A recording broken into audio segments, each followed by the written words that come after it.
Hey, what's going on, everyone? Thank you for tuning in and checking out my latest video. Now, today's video is going to be talking about an upcoming matchup I'm very excited for taking place over in the UK between Josh Taylor versus Viktor Postol.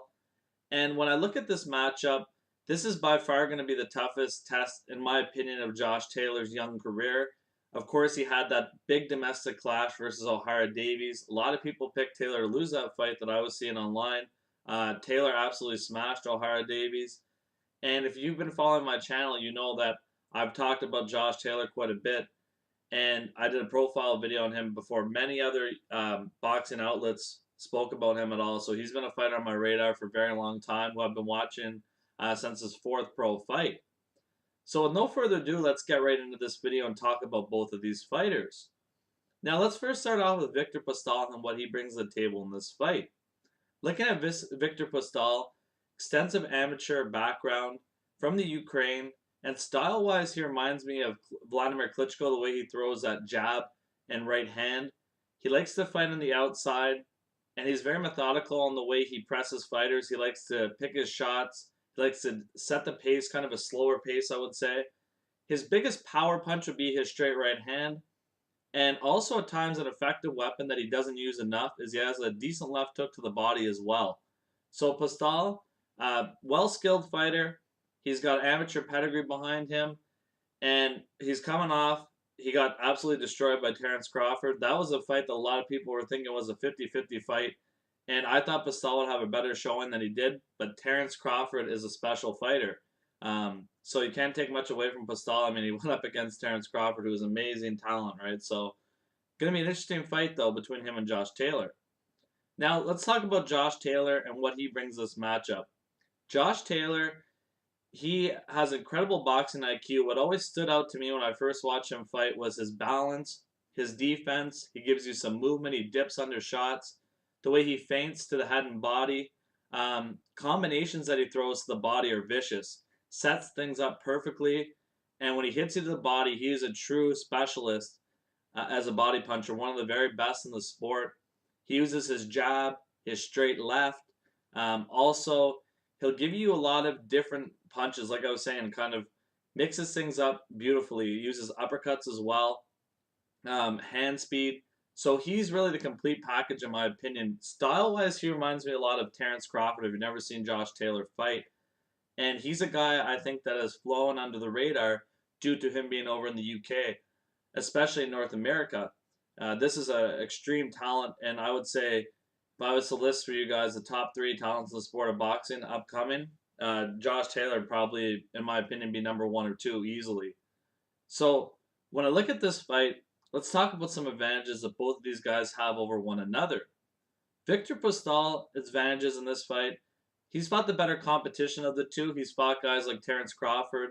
He fought Lucas Matisse. He fought Hammer and Hank Lundy. So he's been up against experienced opponents who bring some different styles. So Postol does have the advantage in that category. Also, Viktor Postol has a bigger reach of both of these fighters. And being that he likes to fight on the outside, that is something to watch as well in this matchup. Now, advantages that Josh Taylor has in this encounter. Josh Taylor has better defense of the two. Also, he's a better combination puncher. I think he has better hand speed. And his variety of attacks and his style is much more diverse than Viktor Postol. He just has many more weapons. For example, he could fight on the inside much better than Postol. His movement is better as well. So there's a lot of advantages that Josh Taylor has in this fight. And I think the key statement for him in this matchup is the big question is there's going to be a couple things. Can Josh Taylor get on the inside without Viktor Postol establishing his jab and right hand? That's going to be the biggest test, I think, for Josh Taylor in this fight is his ability to get on the inside and work the body of Postol because of Postol's height and size.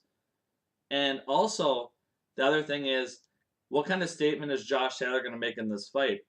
I think it'd be massive if he could stop Viktor Postol in this matchup, and really his stock will even go higher than it already currently is. So, in this fight, guys, in my opinion on this matchup, I actually have Josh Taylor winning this fight by a 10th round stoppage because there's a couple different things I look at. Postol goes back in a straight line, and he never moves his head. If you watch that fight with Crawford, Postol's head is always in the same spot. And with a guy like Josh Taylor, who, like I said, can back up and fight off his back foot as well, he can land that straight left. And that was a shot that was really bothering Postol. And also the jab was landing for Crawford as well. And both of those are tools that Josh Taylor has. And then you look at it like that, if his head is up high in the air and Taylor starts to establish range early, once he gets that range, then he feints and he can land body shots at will. And the way he mixes up shots, Viktor Postol will have no answer for that due to defensively his makeup. So ultimately, I believe Josh Taylor stops Viktor Postol in this fight. I'm going to say a body shot will finish him off. And it's going to be a very good test for him, though, as well, because I could see the early couple rounds. It's going to take Josh Taylor a little bit to figure out Viktor Postol. But ultimately, I think he'll break down the body of Postol. He'll be able to get on the inside and become the aggressor and really push the pace. Special talent Josh Taylor is. I got him by late stoppage in this fight. Let me know what you guys think next about Josh Taylor. Who you guys want to see him fight. Ultimately, for me, it's the best. Put him against Progress. You can put him against even a guy like Mikey Garcia. I think all those would be great fights, personally, in my opinion. Let me know what you guys think on this fight and Josh Taylor and Viktor Postol. Thanks very much, guys.